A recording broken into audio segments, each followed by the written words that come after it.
What if works both ways. What if we fail? What if we don't? And then you put a goal in your mind. How are you gonna feel, man, when you accomplish this goal? How to use all this negative that was making me weak and horrible as a person? This might be exactly what I need. The darkness is exactly what I need. It's how you look at your situation. What if can make you give up? What if can make you freak out? Or what if can make you step forward? As human beings, we are meant to grow. And when you stop growing, your soul and your heart and your spirit dies. But as you move through life, it is unavoidable to face things that are challenging, face disappointment, face things that are just absolutely heartbreaking. We start off with a masterpiece, and we start off with the basic goodness, but it's like that still small voice inside. It's still and small, it can easily be drowned out. And the idea is to be still and know, and to realize that we were wired for success, but it's how we relate to our experience that determines whether we're chipping away or we're, kind of burying that sense of wholeness that we're born with. People are stunningly accepting of anything if they actually believe that's the purest form of it. People will accept you. People accept everything. Just be you.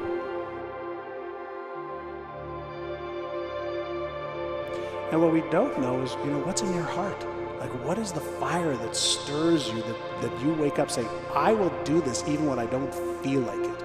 I will do whatever it takes to overcome my temptation for mediocrity, my temptation for excuses, my temptation for reasons and circumstances to hold me back. I won't allow those to be in my way. And if you have that within you, you'll achieve whatever you choose. When you start to get into the pattern and the habit of spinning thoughts about what's coming, you will lose the battle with your mind, your health will tank, your mood will tank, your relationships will tank, your outlook will tank. It all begins with making a decision that you are not going to allow that shit in your mind. That is the one thing that you can control. It's just that we forget it. We don't look inside, we're looking outside. And so unless we're still and we think about it and we understand that I was born with this masterpiece, and no one can give it to me or take it away, it's an inside job.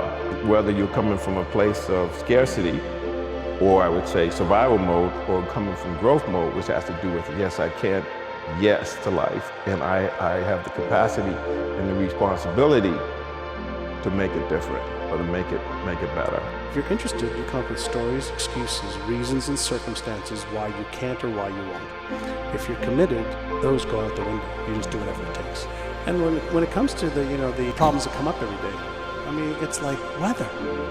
It's sunny for a little bit, it's rainy, it's hailing, it's windy, that's life. I truly think that if you complain, it's literally the second you start the sentence is a step back in a non-winning way. It's just that. Like, I don't care what you want. You can have anything you want. It's just important for people to understand that complaining has no value. Let your actions dictate instead of sitting there and feeling like you're not in control. Be one thing. Some people say they're chasing happiness, and of course, Viktor Frankl said happiness cannot be pursued, it has to ensue. So you do things that make you happy. So I say people want peace of mind and people just want to be happy, I would say, or they don't want to suffer less. So the way I look at it is, if I can alleviate a little suffering or eliminate suffering completely, when we can open our heart and see other people suffering, it helps us to connect and have more compassion. You can't have compassion without suffering. Worrying is not helping you, it's hurting you. Our minds are like boats. And if a boat isn't anchored, it will go with the current and drift away. And the current right now everywhere is extraordinarily negative.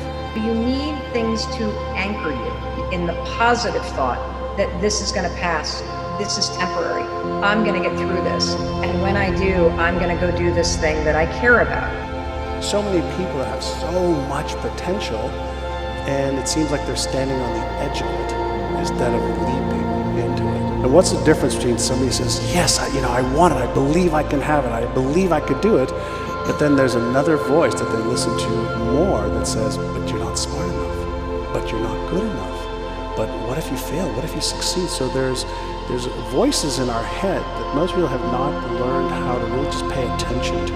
If you have the belief that regardless of what happens in your external world, you can navigate towards the success that you want. That's a belief. And beliefs are the lens by which we actually see the world and by which we behave. And so if you want to change your results, don't focus on changing your behaviors, change your focus on the beliefs that drive your behavior. Well, you got to get comfortable being uncomfortable. So can you handle the truth? There's the question. And if you can't, if you see that, then you can say, well, if I'm going to change, I'm going to have to figure out how to deal with that discomfort until the point that I can see what I need to see, then I can change it. Just continuing to make mistakes, learn from mistakes, but the mistakes are viewed as feedback, not as I'm a failure. It's just an event, not who we are.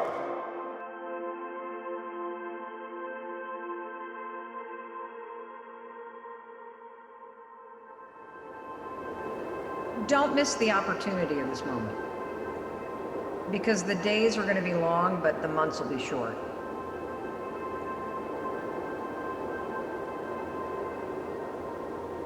Passion is for you, purpose is what you express to the world.